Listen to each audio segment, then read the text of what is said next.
এখন ice cream time, মানে মাসিরা থাকলে একসাথে খেলে আরো ভালো লাগতো, কিন্তু মাসিরা টাইমই দিল না।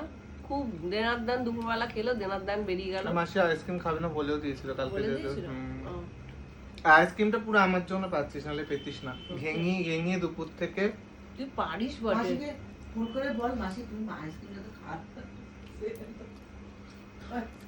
মাসি খায় না, মাসি ডায়েট করে।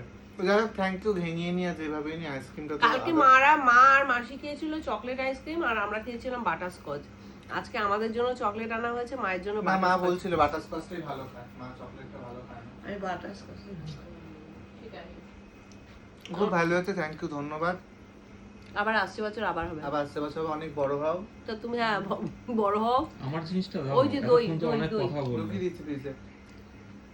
ওটা আরে, ওটা ভাগ নেবো তো, ওটা বলে যাবে বলে ওর জন্য। হ্যাঁ, আমাকে আর শুভকে একটু একটু দিও, তাহলেই হবে।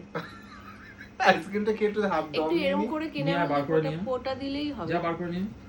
এরকম করে ফোঁটা দেবো। আমাকে জিজ্ঞাসা করলো না যে ওটা আমি খাবো কিনা, আইসক্রিমগুলো বার করে ঢুকিয়ে দিল, মানে আমি টুক করে ভুলে যাব সেই টাইমে। টুক করে খেয়ে নেবে। তাহলে আমি আমার আইসক্রিমই আনতে পারতাম। আমি আইসক্রিম খুব একটা বেশি আমার পছন্দ নয়। আরে আইসক্রিমটা খেয়ে একটু রেস্ট নিয়ে ভেবেছিলাম দইটা খেয়ে আবার দইটা আমরা খাবো একটু। এই যে দেখো, একটা ছোট্ট বাচ্চা দই আমার জন্য এনেছি। বাচ্চা আনলে কেন? এটা কি নলেন গুড় দই? না, নর্মাল দই। খাও না। চামচ আছে না ঘরে?